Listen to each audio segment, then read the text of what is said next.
Hi, this is Brennyn.Molloy in the House of Compassionate Gratitude, and I want to take a minute and address the growing coronavirus concerns. And I want to be clear that I'm not doing this from a state of panic because I don't believe that panicking and being incredibly reactive is going to help any of us in any situation, but especially not this one. The reason I want to address it is from a business standpoint.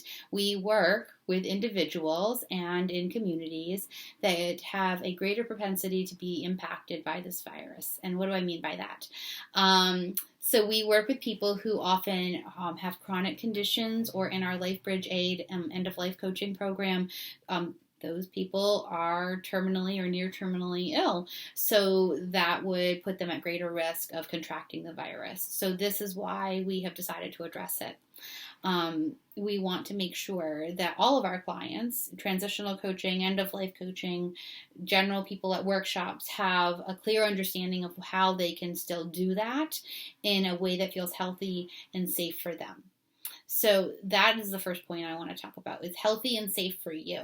So healthy and safe for me is likely going to be different than healthy and safe for you because we have different bodies and different factors, and we are around different people.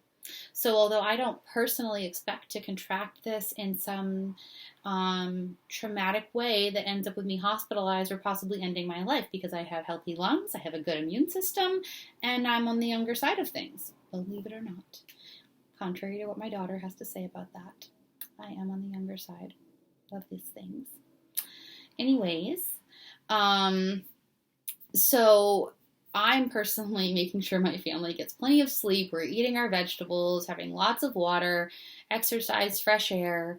I've implemented having some garlic in my healthcare routine, if you will. So frankly, just eating straight garlic, you can get supplements, but it's something that I can really easily incorporate into my plan to increase my immune system and my ability to fight off viruses. So that's something that I've done. My business partner, John, has done the same thing with himself, because we have to make a decision of what's good for our body. And I want to stress that. What is good for your body? What do you, through your own inner compass, your guidance system, your connection with source, when you think about it, how do you feel safe about this? How can you feel protected and confident that not only will you be well, but that you're keeping your family and loved ones and those you interact with well? So you have to assess that. And if you assess that and you decide that you don't feel comfortable coming and doing one-on-one work with me, and you'd rather work by phone, I want to make that more accessible. So a portion of my clients work by phone or Skype, and I'm increasing the availability of that for people who don't feel safe coming to Virginia Beach or in Davidson to work in person. So that is a Monday schedule that I specifically opened up for that purpose. So if you need to change your appointment that you already have scheduled, or if you're planning on scheduling one and you've decided that you would feel safer doing it on the phone or by Skype, then you can go online and you'll see the Tuesday and Thursday availability there. And if you need another time, like Monday or some other time during the week, please give me a call. My number will be in the comments, and my email will be there also. That way I can work with you directly for your particular needs and set something else up that's going to work. And I'm doing this again, not because I'm worried about your germs. I'm doing this because I know you might be worried about mine, or you might be worried about who else was in this office space before you got here.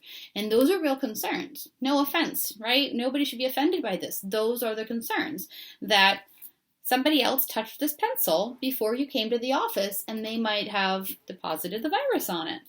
And then you might contract it, or you might bring it home with you and give it to a loved one.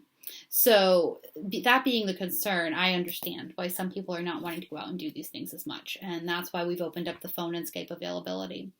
The other piece of business that is impacted is the travel availability. So for the month of March, if it's on the calendar and you see it online in any way, Eventbrite or Facebook or what have you, those events are still happening through the month of March. Now, April forward, it's going to depend on a lot of things, and a lot of things outside of my control. Now, if I personally don't feel like it's safe for me to carry on with an event, I'm absolutely going to let you know as soon as possible. At this point, I personally feel very safe with what we have planned. I think this is going to become more manageable, hopefully within the next 2 to 4 weeks, so people can really get back to their lives. But if that doesn't happen and it progresses through the month of April and into the late spring and summer, we're going to see other events impacted. We're going to see, obviously, places closing, travel restrictions. And if that happens and that impacts our events, then I'm going to, again, let you know that as soon as possible. It's just not something that we can really have a concrete answer for right now. And I'm not into the reactive mode of cancel everything. So we're going to play it by ear. And I want to remind you that we're all in this together. You, me, the neighbors, the guy at the Quick Mart, we're all in this together. So we have to take care of each other, and we have to make decisions that take care of each other and take care of ourselves well, so we're available to take care of each other mentally, spiritually, physically, all of that. And that's what I want to encourage you to do, is to make the decisions, again, that keep you well in those ways. And we want to make that as accessible as possible in the ways that we serve in the community. So I'm going to wish you all a good evening, and know that you're in our prayers, and that as a community and as a world, we're going to get through this, and we are going to learn so much from it, and we are going to be so much stronger and more prepared should something, or not even should something, when something like this happens again. So keep your head straight, keep yourself in line with Spirit and Creator, and know yourself and know what's good for you and your family. And we'll be staying in touch. Have a very blessed night.